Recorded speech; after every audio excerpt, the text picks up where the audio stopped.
Kita bersyukur saudara-saudara yang dikasihi Tuhan, kita boleh terus melanjutkan pembahasan ini. Dan ini sudah sesi yang ke-17 ya. Sesi yang ke-17. Saya salah untuk waktu saya mempublish, saya tulisnya ke-16, seharusnya 17. Ya, puji Tuhan untuk kesempatan kita selalu belajar firman Tuhan, dan kembali lagi kita sedang membahas satu buku, bukunya John Owen, dan itu tentang, judulnya tentang pencobaan ya. Ini buku kecil, buku yang tipis, tapi saya sangat diberkati juga melalui buku ini. Dan pembahasannya akan terus membuka wawasan kita untuk lebih dalam membahas. Dan kita bukan hanya sekedar membahas dari buku, tapi kita juga lebih memperdalam lagi apa yang kita baca ya. Jadi saya kalau cara membaca buku itu enggak hanya baca gitu aja lalu lewat gitu aja. Saya mau baca untuk lebih dalam memikirkan. Itu sikap saya dalam membaca buku.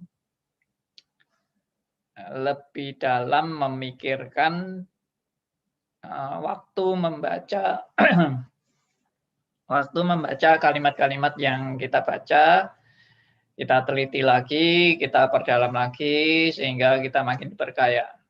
Jadi memang cara membaca kayak gitu pasti lama. Ya, sama seperti kita membahas buku ini juga nggak selesai-selesai. Mungkin sampai 2-3 bulan bisa menyelesaikan buku ini. Nggak apa-apa. Menurut saya lebih baik kita makin diperkaya, membaca buku makin diperkaya daripada cuma lewat-lewat gitu aja untuk targetnya menghabiskan buku. Ya, saya juga begitu, kalau saya ngajar di kelas gitu, saya lebih menekankan orang menangkap kebenaran itu secara benar-benar daripada Anda cuma menerima ini sebagai pengetahuan.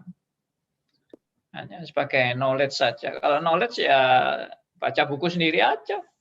Ya toh, knowledge. Cari Google aja. Banyak informasi-informasi sudah lengkap sekarang. Tapi yang penting kan pengertian. Yang penting itu pengolahan berpikir kita. Bagaimana berpikir kita, bagaimana analisa kita, bagaimana kesimpulan kita, bagaimana pertimbangan-pertimbangan kita dan sebagainya. Nah, itu yang perlu. Dan juga bagaimana aplikasinya. Ya, semua yang kita pelajari kan untuk kita pikirkan juga realita dalam kehidupan kita, bukan hanya cuma teori tok. Kalau cuma teori pengetahuan ya istilahnya orang bilang ya akeh tunggale lah. Akeh tunggale bahasa Jawa lagi. Ya gampang aja, orang cuma untuk menambah pengetahuan itu gampang. Tapi kalau itu menjadi bagian dari kehidupan itu sudah bagaimana, itu pertolongan Tuhan, itu anugerah Tuhan yang mencelikan mata rohani kita, menyadarkan, menginsyafkan, seperti itu. Ya, makanya sekali lagi saya mau ingatkan, banyak orang yang menyindir kita, belajar-belajar tok, tidak ada gunanya, cuma teori tok. Belajar itu bukan tidak ada gunanya, itu sudah kalimat yang salah kalau mengatakan belajar tidak ada gunanya. Yang penting melakukan saja. Anda mau melakukan tanpa mengenal kebenaran, itu Anda mau melakukan apa yang tanpa pengetahuan kebenaran atau tanpa pengenalan akan kebenaran. Ya. Jadi banyak hal yang sebetulnya kita lakukan itu dengan motivasi yang enggak benar atau motivasi yang salah atau yang jelas-jelas tidak berkenan kepada Allah. Ya. Nah, kita sudah belajar itu banyak. Oke, mari kita berdoa. Kita sekali lagi. Pak Andi, berarti mempraktikkan 1 Korintus 10 ayat 31 Pak Andi ya. Lakukan segala sesuatu demi kemuliaan Allah. Oh iya, pasti itu. Segala sesuatu dilakukan untuk kemuliaan bagi Allah. Oke, mari kita berdoa, kita bersyukur pada Tuhan. Bapa yang di surga, kami datang kepada Tuhan. Di tengah-tengah kehidupan yang sementara,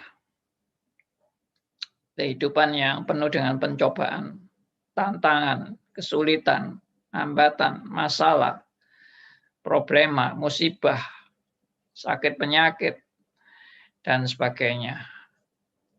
Tapi satu hal yang Tuhan ajarkan kepada kami, di dalam menghadapi semua ini, Tuhan tidak pernah meninggalkan kami. Tuhan selalu menyertai kami, dan bahkan Tuhan selalu memberi yang terbaik bagi kami. Apapun yang terjadi. Terbaik yang menurut Tuhan, bukan menurut kami. Terbaik dalam pandangan Tuhan, dalam nilai-nilai kekekalan, nilai-nilai kebenaran yang datang dari Allah, dan bukan nilai-nilai manusia. Terima kasih Tuhan, Engkau mengingatkan kami bahwa hidup ini hanya sementara. Dan kami boleh menjalani hidup yang sementara ini bersama dengan Tuhan. Kami boleh mendapat hikmat bijaksana yang daripada Tuhan dalam menjalani hidup. Dan kami terus boleh bertumbuh dalam kebenaran demi kebenaran oleh pimpinan Roh Kudus. Terima kasih Tuhan, kami serahkan doa kami dalam nama Tuhan kami Yesus Kristus, Tuhan dan Juru Selamat kami yang hidup. Amin. Ya, puji Tuhan. Kita akan lanjutkan pembahasan kita. Di yang lalu kita sudah membahas 1 Korintus 10:13 itu kalau boleh dibahas. Tidak selesai juga 1 Korintus 10:13 itu karena ya pengertiannya kita bisa makin membaca makin mengerti lebih dalam lagi ya maksud daripada firman itu dan aplikasinya bagaimana, pencobaan yang tidak melebihi kekuatan itu aplikasinya bagaimana. Saya dulu langsung bertanya ya, pertanyaannya lah kok banyak orang-orang yang jatuh dalam pencobaan, katanya tidak melebihi kekuatan lah kok jatuh. Bahkan yang jatuh itu ya semua tokoh-tokoh Alkitab itu banyak yang jatuh semua. Yang nggak jatuh ya cuma Tuhan Yesus saja. Ya kan? Siapa yang nggak jatuh? Saudara pikir Ayub itu nggak jatuh. Ayub itu juga jatuh. Salah itu menafsirkan Ayub tidak jatuh. Ya, saudara pikir Abraham itu bapak orang beriman yang tidak pernah jatuh. Ya jatuh juga. Saudara pikir Daud itu orang yang begitu dikasihi Tuhan, nggak mungkin jatuh juga. Ya, Salomo yang mempunyai hikmat luar biasa, jatuh juga. Ya, saudara jangan pikir, wah untung gua nggak jatuh. Nanti dulu, saudara jangan pikir saudara Superman. Dan saudara lebih dari Daud, lebih dari Abraham, ya lebih dari Salomo. Siapa Anda? Siapa saya? Saya bukan lalu mau menjatuh-jatuhkan Anda ya, atau menjatuh-jatuhkan diri saya sendiri, atau mendoakan agar kita jatuh. Enggak. Tapi hidup manusia yang demikian rentan itu enggak steril terhadap kejatuhan. Bahkan mungkin kalau dari definisi dosa, kita setiap hari jatuh. Jatuh dalam keegoisan, jatuh dalam kesombongan, ya, jatuh dalam kemunafikan, jatuh dalam egosentris. Oh iya toh. Apa saudara merasa saudara tidak ada ego sama sekali? Saudara merasa saudara ini orang super suci yang sudah tidak punya ego, tidak punya kemunafikan, tidak punya kesombongan. ya, yang tulus 100%, bersih, tanpa noda dosa sedikit pun, ya omong kosong lah. Bahkan saya berani katakan setiap detik kita ini berdosa dalam ukuran kesempurnaan Tuhan dan tuntutan kesempurnaan Tuhan. Kita selalu berdosa tiap detik karena kita tidak pernah bisa memenuhi target Allah 100% sempurna, tanpa cacat, tanpa kelemahan, tanpa kekurangan. Tidak pernah. Setiap detik kita berdosa. Karena arti dosa itu tidak memenuhi sasaran, tidak memenuhi target. Saudara apa sudah memenuhi target? Sudah memenuhi sasaran? Saudara sudah tanpa cacat di dalam melakukan hukum-hukum Allah? Ya omong kosong kan. Kita ini semua setiap detik kita ini berdosa di hadapan Allah. Nah itulah spirit kekristenan itu saudara harus menangkap. Saya senang dengan tulisan-tulisan orang-orang Puritan, ya, Reform klasik, yang selalu menekankan kebenaran-kebenaran ini bukan untuk kita lalu membenarkan diri dalam keberdosaan. Salah lagi, kita tidak pernah diajar untuk membenarkan diri dalam keberdosaan. Ya enggak apa-apa lah, dosa-dosa terus aja, memang kita orang berdosa kok. Setiap detik katanya Pak Andi berdosa, ya sudah ya dosa aja terus. Silakan Anda melakukan dosa, karena memang apapun yang Anda lakukan tetap berdosa. Itu namanya yang saya minggu lalu bilang, itu jarak itu ya. Nah, jarak itu bahasa Jawa, yaitu kalau sengaja, malah sengaja berdosa. Sengaja membenarkan diri dalam dosa-dosa yang dilakukan. Ya, sengaja melawan Tuhan dengan melakukan dosa-dosa karena memang kita ini orang berdosa, ya sudah aku dosa aja sekalian daripada pura-pura nggak berdosa. Tidak, hati yang sudah diubahkan Tuhan, pasti hati yang merindukan bagaimana hidup makin dekat kepada Allah. Dan merindukan hidup makin dekat kepada Allah tidak lalu dengan jalan membenarkan diri dalam dosa-dosanya dan malah menikmati dosa, berkanjang dalam dosa, ya, dan seterusnya, tentu tidak. Jadi ini semua adalah nilai-nilai kebenaran yang paradoks, ya, kebenaran yang paradoks. Anda memang orang yang sudah disucikan, tapi Anda adalah orang yang juga masih berdosa. Tapi bukan Anda lalu berkanjang dan menikmati dosa, karena Anda selalu diajar oleh Roh Kudus untuk jangan mendukacitakan Roh Kudus. Jangan mendukacitakan Roh Kudus.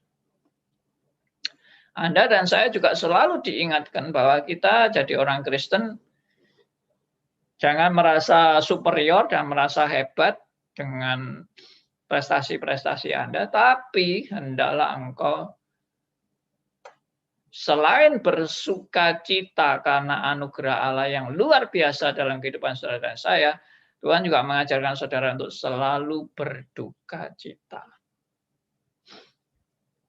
Ya, aneh ya. Orang Kristen biasanya kan kita tidak boleh berduka cita. Sebagai orang Kristen kita harus bersuka cita, ya. Hati yang senang adalah obat. Ya, kita harus sukacita terus, tidak boleh bersedih hati. Kelihatannya memang itu alkitabiah. Tapi saya tegaskan sekali lagi, orang Kristen tidak diajar hanya bersukacita. Orang Kristen juga diajar untuk berduka cita. Ini mungkin saudara kayak gini-gini kan jarang dengar. Mana ada ajaran berduka citalah senantiasa. Ya enggak ada tuh, ajarannya selalu bersuka citalah senantiasa. Wah, Pak Andi ini ngajari orang hidup pesimis. Enggak semangat kalau seperti ini. Pak Andi ini bikin orang jatuh semangatnya. Enggak. Jangan salah ngerti. Saya tidak ingin menjatuhkan semangat Anda. Tapi Alkitab yang mengatakan itu. Kalau bukan Alkitab, saya itu juga tidak berani kok mengatakan supaya kita ini selalu berduka cita. Ya, Anda mau tahu ayatnya yang mengajarkan orang Kristen berduka cita? Ya, ayatnya ada di Roma pasal 9. Ya, ayat 1. Ya, coba kita buka dulu ya. Kitab Roma pasal 9 ayat 1.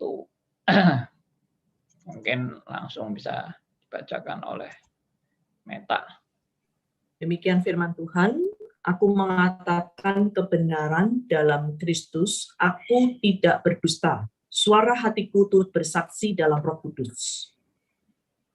Sampai Ya, yang kedua, lanjutnya. bahwa aku sangat berduka cita dan selalu bersedih hati. Nah, aneh kan? Aku sangat berduka cita dan selalu bersedih hati. Padahal Rasul Paulus juga di Filipi 4 ayat 4 selalu mengatakan bersukacitalah senantiasa. Sekali lagi aku katakan kepadamu bersukacitalah. Nah, itu saya baca satu buku itu, bersukacitalah senantiasa. Lalu jadi orang Kristen harus ketawa terus, senang terus, ya, sukacita terus, tidak boleh berduka cita. Lalu saya baca ayat ini, loh kok aneh ya? Di satu sisi katanya orang Kristen harus bersukacita terus, tapi di satu sisi yang lain kok Paulus menulis ini? Apa Paulus nggak salah nulis ini? Atau Paulus lagi jatuh ini? Lagi jatuh dalam dosa sehingga dia bersedih hati? Enggak. Ternyata Paulus ada duka cita yang selalu menyertai hidupnya dia di dalam perjalanan hidupnya dia. Bagaimana dia mengalami duka cita ini? Nah, kita lihat duka citanya karena apa? Ayat 3, silakan. Demikian firman Tuhan, bahkan aku mau terkutuk dan terpisah dari Kristus demi saudara-saudaraku, kaum sebangsaku secara jasmani. Yes. Nah, ini jadi sekarang hari ini saya membahas tentang duka cita ya. Tapi ini pertama ini duka cita di dalam melihat saudara kaum sebangsa dari Rasul Paulus, yaitu orang Yahudi yang belum mau di dalam Kristus. Ini duka cita orang Kristen. Jadi saudara kalau sebagai orang Kristen saudara tidak memiliki duka cita ini, saudara ini diragukan kekristenannya. Maaf. Ini penting ini. Karena saudara tidak diselamatkan untuk mementingkan diri Anda sendiri. Anda tidak diselamatkan untuk Anda egois dan Anda happy-happy dengan keegoisan Anda. Anda diselamatkan untuk Anda punya beban dan Anda dipanggil untuk menjadi saksi untuk orang-orang yang belum bertobat datang kepada Tuhan. Dan ini menjadi suatu duka cita yang terus-menerus dalam kehidupan kita. Ya, saya tidak ngajari Anda hal yang tentunya tidak diajarkan Alkitab. Tapi kalau Alkitab memang mengajarkan ini, saya tidak mengajarkan juga salah kan. Jadi saya harus mengajarkan Anda bahwa kita ini harus punya duka cita yang benar menurut Alkitab. Bukan duka cita yang salah, tidak, duka cita yang benar. Ya. Lalu ini ayat lain lagi. Roma ayat 22 dan 23. Saya bacakan ya Pak ya. Ya. Roma pasal 8 ayat 22 sampai 23. Demikian firman Tuhan. Sebab kita tahu bahwa sampai sekarang segala makhluk sama-sama mengeluh dan sama-sama merasa sakit bersalin. Dan bukan hanya mereka saja, tetapi kita yang telah menerima karunia sulung roh, kita juga mengeluh dalam hati kita sambil menantikan pengangkatan sebagai anak, yaitu pembebasan tubuh kita. Ya. Mengeluh. Ya, apa yang mau ditekankan dalam ayat 22 dan 23 ini? Kok mengeluh? Kok enggak sukacita? Kenapa menjadi orang Kristen mengeluh? Kalau memang ayat 22 ini menggambarkan orang yang pada umumnya semua mengeluh. Ya. Nah, ini dikatakan ayat 22, sebab kita tahu bahwa sampai sekarang segala makhluk sama-sama mengeluh dan sama-sama merasa sakit bersalin, artinya akan menderita ini. Ayat 23, dan bukan hanya mereka saja, maksudnya semua makhluk itu mengeluh, bukan hanya mereka saja, tetapi kita. Siapa kita itu? Kita yang telah menerima karunia sulung roh, artinya kita yang sudah diselamatkan. Lalu kita yang menerima karunia sulung roh itu bagaimana? Kita juga mengeluh dalam hati kita sambil menantikan pengangkatan sebagai anak, yaitu pembebasan tubuh kita. Inilah duka cita orang percaya. Jadi duka cita orang percaya itu tadi pertama melihat orang-orang yang belum bertobat. Kita berduka cita. Lalu yang kedua ini, duka cita orang percaya adalah saya masih dalam keadaan memakai tubuh lama. Memakai tubuh lama. Maksudnya masih ada kedagingan dalam hidup kita ini. Manusia lama mungkin ya, istilah lainnya manusia lama. Kita ini masih ada manusia lama, dan seperti yang saya pernah bahas yang lalu, Tuhan malah menetapkan manusia lama kita itu tidak lenyap. Supaya itu juga menjadi satu proses dalam kehidupan kita untuk menyadari betapa aku ini hidup tidak layak di hadapan Allah, dan aku bergantung semata-mata pada kasih karunia-Nya di dalam menjalani hidup yang sementara ini. Makanya tadi saya juga bilang kan, kita ini masih ada kemunafikan, ada kesombongan, ada keegoisan, ya. Kita orang-orang yang mungkin juga oportunis, hanya memikirkan keuntungan bagi diri sendiri, ya. Kita orang-orang yang mungkin hanya lebih suka menyenangkan manusia daripada menyenangkan Tuhan. Ya, kata menyenangkan Tuhan juga tidak tepat sebenarnya. Jadi banyak hal-hal yang kita ini masih tidak beres lah. Ya, gengsi kita, ya, mempertahankan nama baik kita. Saya sering dengar tuh waktu saya masih kecil. Yang penting dalam kehidupan kita adalah mempertahankan nama baik. Itu lebih berharga dari apapun yang ada di dunia ini. Yaitu menjaga nama baik keluarga. Setelah saya bertobat, apa sih nama baik keluarga itu? Itu semua sampah itu. Ya, kita punya nama baik, lalu buat apa? Nama baiknya buat apa? Buat menyombongkan diri kan, dan merasa keluarga kita ini yang paling top, paling hebat, paling suci, paling paling sempurna. Mau apa?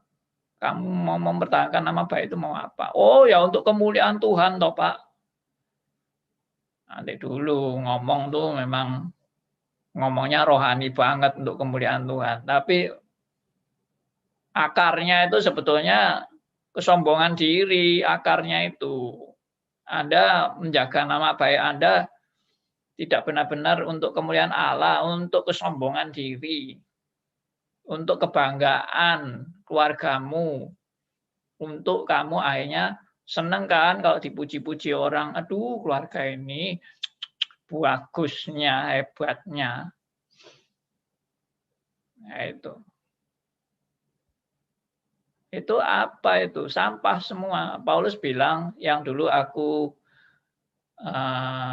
bangga-banggakan, semua itu akhirnya menjadi sampah. Karena apa? Bagiku yang terpenting cuma satu. Apa itu? Kristus. Bagiku yang terpenting cuma satu, yaitu Kristus. Nah, kembali lagi ke sini tadi. Jadi Tuhan malah membuat hidup kita ini memang tidak sempurna. Selama di dunia ini kita memang dibuat tidak sempurna. Supaya kita sadar bahwa hidup kita semata-mata bergantung hanya kepada Allah. Supaya kita sadar betapa rapuhnya aku.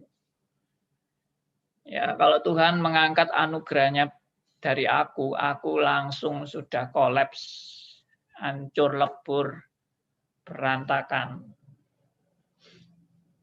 Habis total. Nah, itulah aku. Makanya Tuhan tuh mau menghancurkan kesombonganku. Orang yang digembleng atau dilatih Tuhan bukan orang yang merasa dirinya rendah hati. Salah itu. Anda kalau merasa Anda rendah hati, itu sudah bukan rendah hati, namanya itu menyombongkan kerendahan hatinya. Ya sulit ya. Kalau Mama Mbak sini kan sulit ini. Rendah hati itu yang kayak apa, Pak? Nah, kalau Anda sudah merasa Anda rendah hati, itu sama dengan Anda menyombongkan kerendahan hati Anda. Jadi orang yang rendah hati itu bagaimana, Pak? Orang yang rendah hati itu menyadari kesombongannya.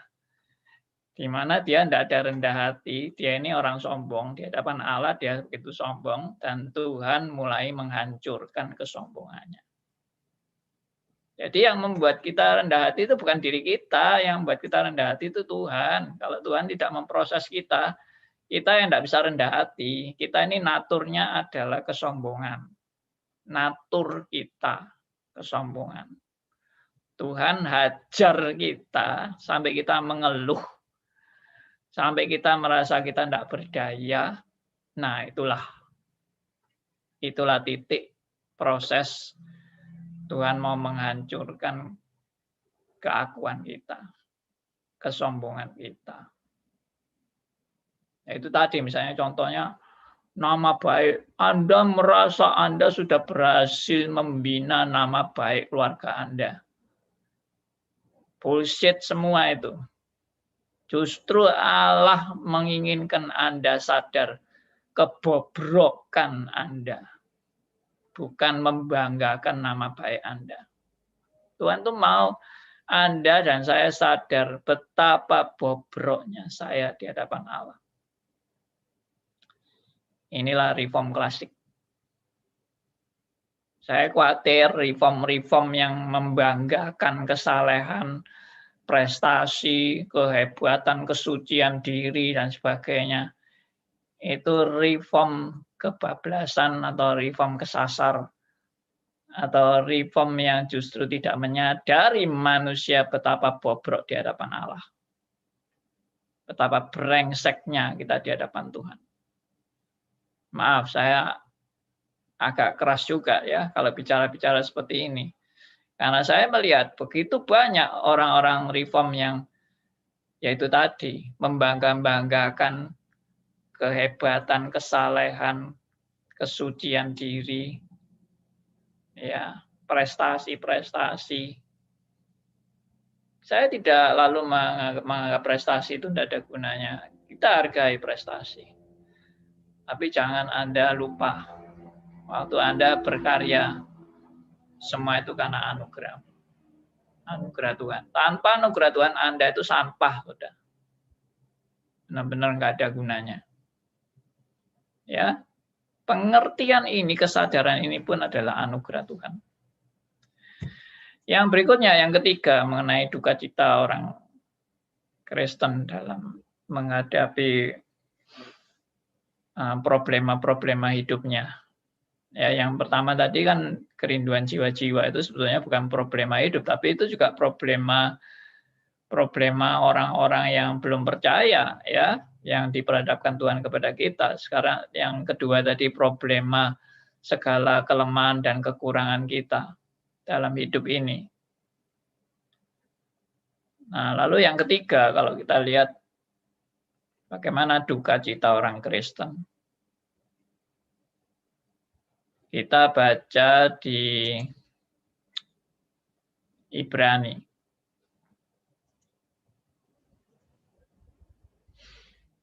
Ibrani pasal 12. Mulai ayat 5 sampai ayat ke-12 ya. Ya, 5 sampai 12. Tuhan. Ibrani pasal 12 ayat 5 sampai dengan 12. Dan sudah lupakah kamu akan nasihat yang berbicara kepada kamu seperti kepada anak-anak? Hai anakku, janganlah anggap enteng didikan Tuhan dan janganlah putus asa apabila engkau diperingatkannya. Karena Tuhan menghajar orang yang dikasihinya dan ia menyesah orang-orang yang diakuinya sebagai anak. Jika kamu harus menanggung ganjaran, Allah memperlakukan kamu seperti anak. Di manakah terdapat anak yang tidak dihajar oleh ayahnya? Tetapi jikalau kamu bebas dari ganjaran yang harus diderita setiap orang, maka kamu bukanlah anak, tetapi anak-anak gampang. Selanjutnya dari ayah kita yang sebenarnya kita beroleh ganjaran, dan mereka kita hormati. Kalau demikian, bukankah kita harus lebih taat kepada Bapa segala roh, supaya kita boleh hidup? Sebab mereka mendidik kita dalam waktu yang pendek sesuai dengan apa yang mereka anggap baik. Tetapi Dia menghajar kita untuk kebaikan kita, supaya kita beroleh bagian dalam kekudusannya. Memang, tiap-tiap ganjaran pada waktu ia diberikan tidak mendatangkan sukacita, tetapi duka cita. Tetapi kemudian ia menghasilkan buah kebenaran yang memberikan damai kepada mereka yang dilatih olehnya. Sebab itu, kuatkanlah tangan yang lemah dan lutut yang goyah. Ya. Coba perhatikan ya. Nah, ini sebenarnya sangat memberkati kita semua.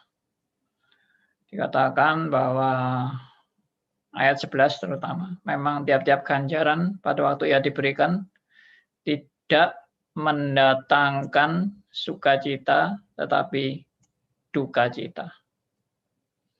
Tetapi kemudian ia menghasilkan buah kebenaran yang memberikan damai kepada mereka yang dilatih olehnya. Jadi duka cita yang daripada Tuhan, didikan yang daripada Tuhan itu memang mendatangkan duka cita. Tidak mendatangkan sukacita, tapi duka cita.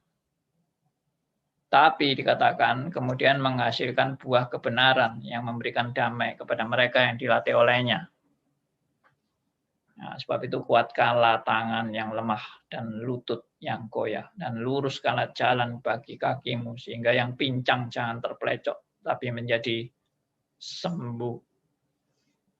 Ya, jadi memang ini bukan mau mengajak saudara untuk kemudian hidup tanpa semangat, dan kemudian ya sudah lemes-lemesan, duka cita terus, sedih terus, tidak ada semangat. Bukan. Ini justru duka cita ini mengantar saudara dan saya untuk belajar bersandar pada kekuatan Tuhan. Alias tidak menyandarkan kekuatan pada kehebatan diri sendiri, kemampuan diri sendiri, ya, tapi bersandar pada Tuhan. Bersandar pada Tuhan itu menyadari bahwa kalau sampai saya bisa melakukan A, melakukan B, melakukan C, itu semua karena only by grace, semua karena anugerahnya, semua karena belas kasihan Tuhan. Ya, tanpa Tuhan berbelas kasihan saya sudah hancur. Saya pun hari ini sebagaimana adanya saya benar-benar sadar semua anugerah Tuhan. Tanpa anugerah Tuhan saya sudah habis. Saya sudah hidup tidak berarti, tidak bernilai. Ya, saya cuma sampah saja. Itu aja. Jadi memang Tuhan itu sengaja mendatangkan duka cita ini supaya Anda tidak menjadi orang arogan. Ya, saya khawatir ada reform-reform arogan yang selalu menonjolkan kuasa-kuasa kearoganan dan merasa manusia superior, yang hebat, yang luar biasa, padahal semua itu sampah di hadapan Tuhan. Ya, Tuhan mengajarkan saudara dan saya, siapa sih kita ini? Kita ini enggak lebih dari semut sebetulnya, yang langsung dipijet gitu. Kalau bahasa Jawanya dipites gitu, udah habis semut itu. Ya demikianlah saudara dan saya sebetulnya. Kita seringkali merasa, aku itu betapa hebatnya, betapa luar biasanya. Kita kena tsunami aja langsung habis. Kita kena badai, langsung hancur semua. Kita kena gempa bumi, langsung bumi ditelan. Ya, langsung semua masuk kubur hidup-hidup. Itulah manusia yang sebetulnya tidak ada artinya. Saya bayangkan seandainya saya hidup di zamannya Hitler itu, lalu semua orang ditembaki kayak menembak mainan, ya harus semua tidur di bawah, langsung tidur di bawah, langsung tembak pakai brand atau apa itu namanya.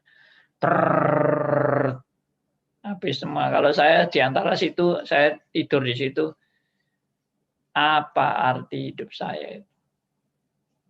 Ya, saya tidak lebih berharga dari ayam-ayam. Kalau ayam masih berharga, masih dimakan enak. Nah, kalau manusia digitukan, ditembak mati, ya, lalu langsung dibuang. Tidak ada harganya sama sekali. Siapa saudara dan saya? Nah, itu yang Tuhan mau saudara dan saya sadar. Ya, sehingga 1 Korintus 15 ayat 10 itu jadi semboyan Anda dan saya. Saya anjurkan 1 Korintus 15 ayat 10 itu jadi ayat hafalan. Ya, bukan hanya hafal. Itu ayat pegangan dalam hidup Anda yang selalu mengingatkan saudara dan saya. Siapakah aku ini? 1 Korintus 15 ayat 10. Ya, kalau tadi Pak Hendarto selalu ingat 1 Korintus 10 ayat 31, ya, Roma 11 ayat 36, sekarang tambah 1 Korintus 15 ayat 10. Silakan tolong dibacakan. Demikian firman Tuhan, tetapi karena kasih karunia Allah, aku adalah sebagaimana aku ada sekarang. Dan kasih karunia yang dianugerahkannya kepadaku tidak sia-sia. Sebaliknya, aku telah bekerja lebih keras daripada mereka semua, tetapi bukannya aku, melainkan kasih karunia Allah yang menyertai aku.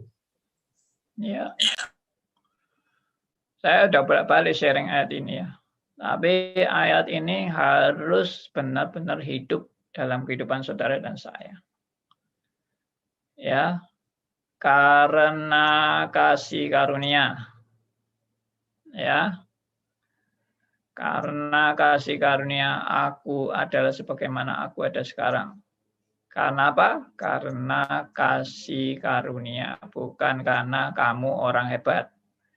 Bukan karena kamu punya prestasi luar biasa, tapi karena kasih karunia. Dan dikatakan kasih karunia yang dianugerahkannya kepadaku tidak sia-sia. Ya, Tuhan kalau kasih karunia tidak pernah sia-sia. Tidak pernah, tidak ada gunanya kasih karunia itu. Tapi sebaliknya, kasih karunia itu membuat Rasul Paulus bekerja lebih keras daripada mereka semua. Artinya, kasih karunia tidak membuat orang malas, tidak membuat orang tidak bertanggung jawab, tidak membuat orang sombong dan merasa diri hebat dan sebagainya. Tapi dia katakan, aku bekerja lebih keras daripada mereka semua. Apakah ini kesombongan? Nah, lalu ditutup lagi kalimat terakhirnya, tetapi bukannya aku. Aku bekerja lebih keras daripada semuanya, tapi bukannya aku. Melainkan kasih karunia Allah yang menyertai aku. Jadi, semua kasih karunia, kasih karunia, kasih karunia, kasih karunia, kasih karunia. Tapi kasih karunia jangan jadi males loh ya. Dan jangan jadi orang fatalisme, hyper Calvinism, lalu hidup tidak bertanggung jawab, ngawur-ngawuran, sembarangan enggak. Bekerja lebih keras. Bekerja lebih keras itu menunjukkan apa? Tanggung jawab. Tapi tanggung jawabnya itu juga sadar, tanggung jawabku itu pun adalah kasih karunia. Soalnya banyak orang membanggakan tanggung jawabnya. Ini loh, aku sudah bertanggung jawab. Ini loh, aku sudah bekerja lebih keras. Ini loh, aku sudah melakukan yang lebih baik dari semuanya. Ya, sombong lagi, merasa diri lebih hebat lagi. Tapi nggak sadar. Nah, justru Tuhan mau menyadarkan, jangan sampai Anda kebablasan menjadi sombong, tapi sadarlah semua karena kasih karunia Allah. Puji Tuhan. Hari ini saya bicara sampai di sini, mungkin ada yang mau meresponi, ada yang mau bertanya, dan seterusnya silahkan. Pagi, Pak Andi. Ini mungkin sudah ada yang nulis, bagaimana kalau kita baca dulu? Oh, silakan Pak. Ya, Pak Elia dulu, Pak. Ya. Ya. Silakan, tolong Meta bisa. Iya Pak, saya bacakan Pak. Dari Pak Elia, di RMC Today hari Selasa, tanggal 20 April 2021, berarti minggu lalu ya Pak ya. Topik pencobaan bagian yang ke-16, Pak Andi berkata, dari tidak ada apa-apa sampai merasa ada apa-apa, sampai kembali tidak ada apa-apa. Apakah ini pencobaan hidup Pak Andi? Ada dua pertanyaan Pak, itu yang pertama Pak. Iya, itu ya namanya perjalanan hidup itu kan juga suatu pencobaan. Ya, kalau kita lihat Tuhan itu tidak pernah melepaskan kita dari pencobaan, karena pencobaan itu adalah bagian dari kehidupan orang percaya. Ya, jadi ada yang tanya sama saya, loh Pak, doanya lah kok jauhkanlah kami dari pencobaan. Kenapa kok orang Kristen doanya minta jauh dari pencobaan? Ya, kita minta jauh dari pencobaan bukan menolak pencobaan, tapi menunjukkan betapa aku lemah dari pencobaan-pencobaan itu, betapa aku amat sangat lemah, dan aku membutuhkan pertolongan dan penyertaan Tuhan. Maksudnya jangan nantang itu loh. Tuhan berikanlah aku pencobaan loh, itulah nantang namanya ya toh. Masa Kamu mau gaya-gaya di hadapan Tuhan. Tuhan kasih saja pencobaan sama saya, ya toh. Saya akan siap menghadapinya. Loh. Ini model apa lagi? Enggak. Kita sadar saya begitu lemah dan saya memohon Tuhan menjauhkan saya dari pencobaan. Artinya saya itu tidak kuat menghadapi pencobaan, itu saya tidak kuat. Kecuali dengan pertolongan Tuhan.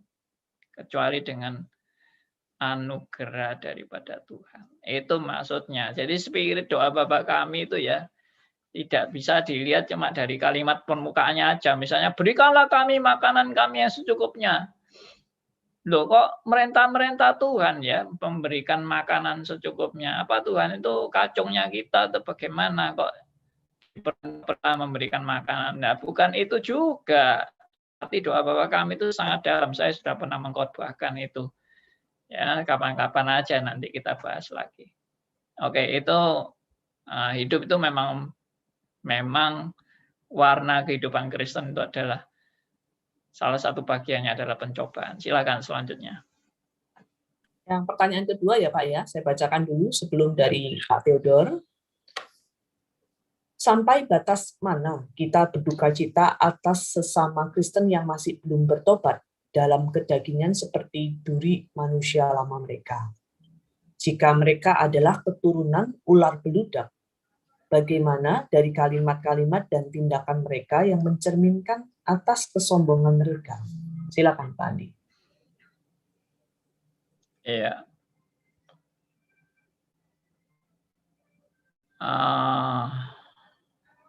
Bentar. Saya harus menangkap apa maksudnya kalimatnya Pak Elia ini. Begini Pak, jadi saya terpaksa masuk. Kan Ya, silakan. Kan Pak tadi di awal mengatakan kalau kita tidak berduka cita terhadap sesama kita yang itu adalah keturunan ular beludak gitu loh maksud saya. Wah, dia sangat menyesatkan satu komunitas. Ini apa perlu dikasihani? Apa kita Tuhan tolong pertobatkan dia supaya yang lain jangan tersesat?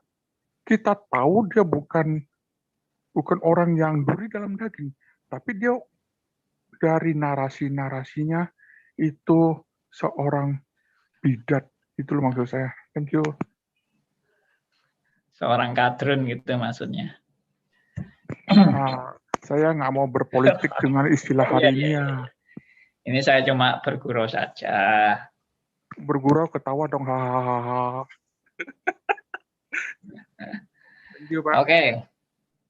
Jadi, tapi yang pasti kita itu nggak bisa menghakimi sebelum final.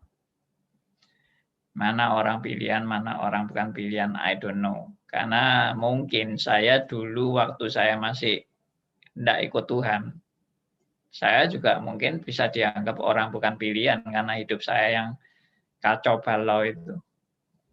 Ya, hidup saya yang juga sama sekali tidak berminat dengan hal-hal rohani. Ya, saya hanya hidup berfoya-foya, bersenang-senang. Ya, itulah saya. Dan mungkin orang sudah menganggap wah saya ini perusak kekristenan.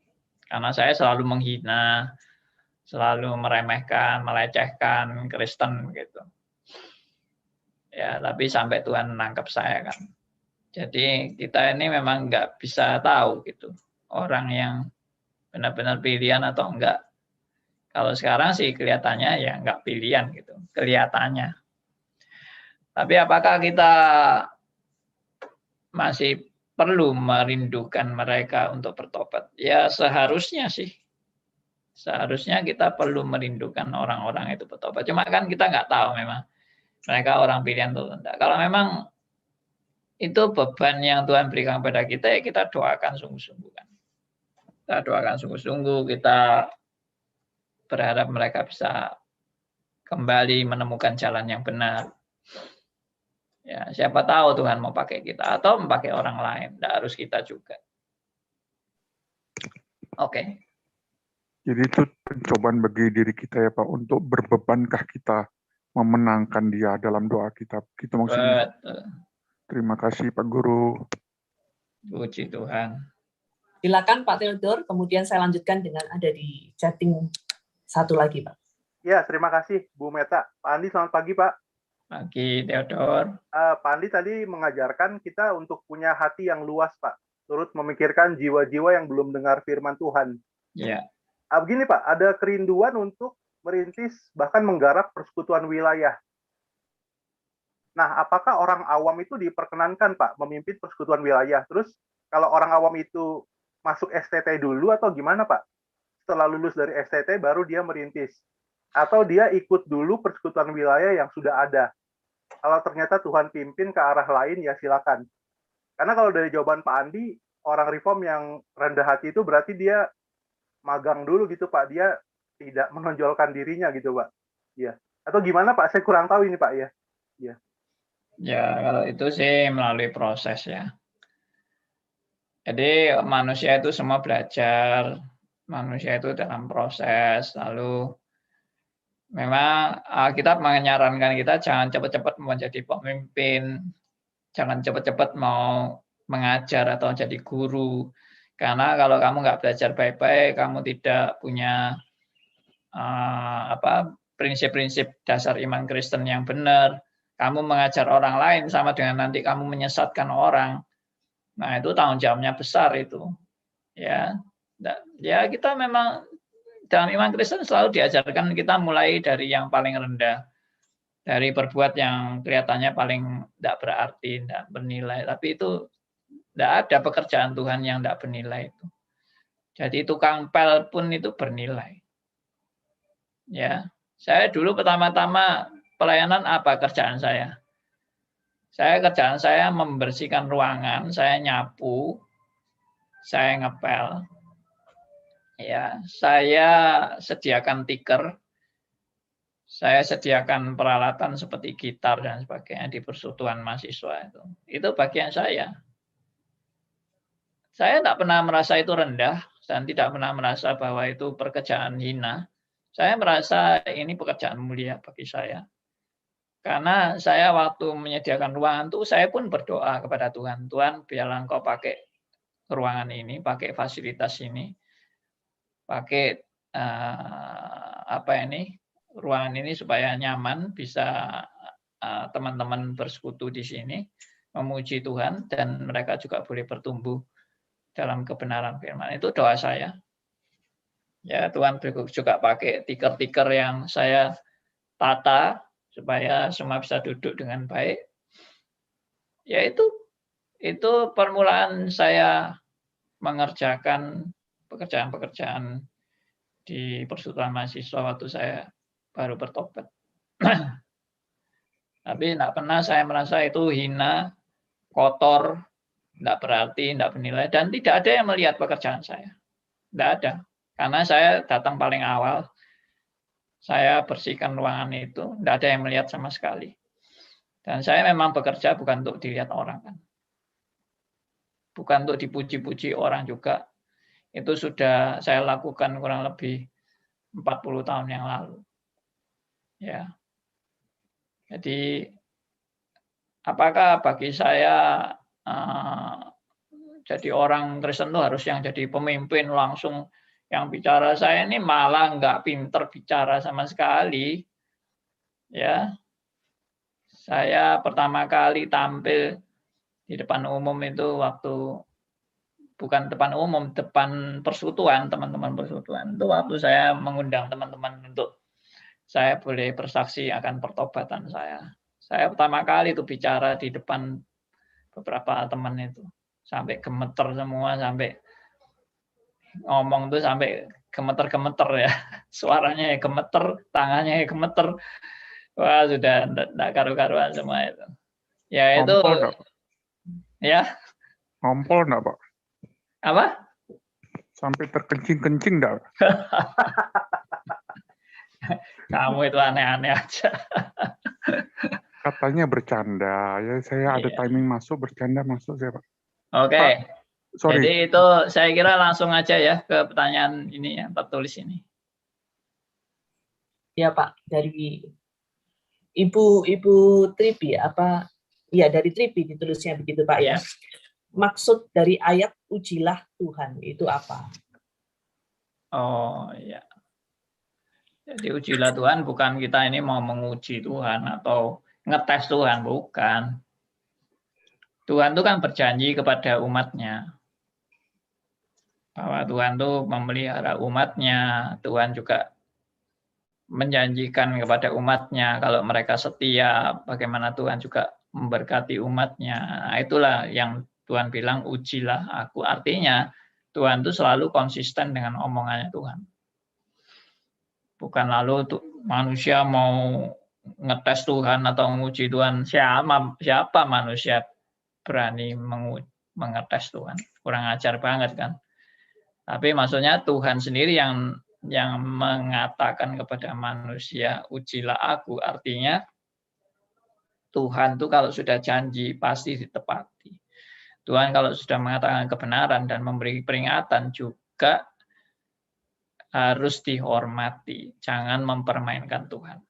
Itu maksudnya.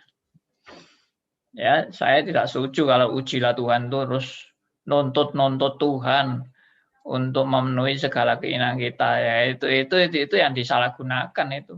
Akhirnya banyak orang-orang mengklaim janji Tuhan sembuh dari segala penyakit, diberkati, kaya raya, sukses, apa segala macam, itu katanya mengklaim janji Tuhan.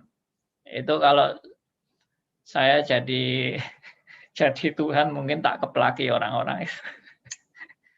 Artinya saya akan tanya ya toh, loh siapa yang janji itu? Ya Tuhan tidak pernah janji seperti itu. Kamu mengklaim janji Tuhan yang Tuhan tidak pernah janji. Ya, nah itu ngawurnya manusia kadang-kadang seperti itu. Oke, sudah selesai. Silakan Meta. Kita akan akhiri untuk LMC Today hari ini. Dan kita bersyukur mendapatkan berkat firman Tuhan, di mana mengingatkan kita bahwa duka cita yang sejati adalah ketika kita sadar ya, bahwa diri kita adalah orang berdosa. Yang tanpa kasih karunia Allah, kita itu benar-benar akan bangkrut selamanya di hadapan Allah dan menerima murka Allah. Dan ketika kita menerima anugerah Allah, kasih karunia-Nya, maka kita diminta untuk memberitakan ini kepada orang lain dan menjadi berkat. Kita akan bertemu kembali ya Pak Andi ya di RMC Today pada hari Kamis dengan topik Heidelberg, dan kiranya kita siap ya pada hari Kamis untuk mengikuti acara ini. Dan saya persilakan Bapak Pendeta Andi Halim untuk boleh menutup acara pada hari ini. Ya, kita bersyukur saudara-saudara untuk belas kasihan Tuhan yang sudah memimpin kita di dalam kita belajar firman Tuhan bersama. Saya minta untuk Saudara Theodor bisa memimpin kita dalam doa. Oh iya Pak, oke Pak. Ya mari kita berdoa ya. Bapa di dalam surga, kami bersyukur Tuhan memberikan Alkitab kepada kami untuk menjadi cermin di dalam kejatuhan. Kami begitu dipenuhi dengan kesombongan. Tapi kami bersyukur Tuhan berkarya pada hidup kami.